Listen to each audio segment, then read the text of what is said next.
અંકલેશ્વરમાં મોબાઈલ ફોનની ચોરીની શંકાએ અપહરણ કરી યુવાનની હત્યા કરનાર શાળા બનેવીની પોલીસે ધરપકડ કરી કાયદેસરની કાર્યવાહી હાથ ધરી।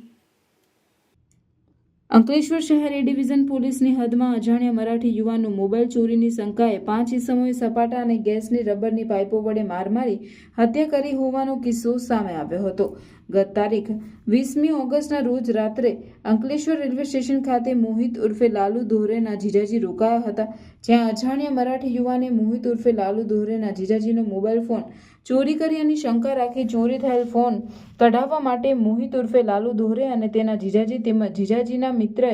મરાઠી યુવાનનું ઉદ્દલસિંહ પંતુલાલ દોહરેની રિક્ષામાં અપહરણ કરી તેની હત્યા કરવામાં આવી હતી। આ મામલામાં પોલીસે અગાઉ ઉદ્દલસિંહ પંતુલાલ દોહરે અને લાલુરામ દોહરેની ધરપકડ કરી હતી, જે બાદ એ ડિવિઝન પોલીસે ફરાર શાળા બનેવી મોહિત દોહરે અને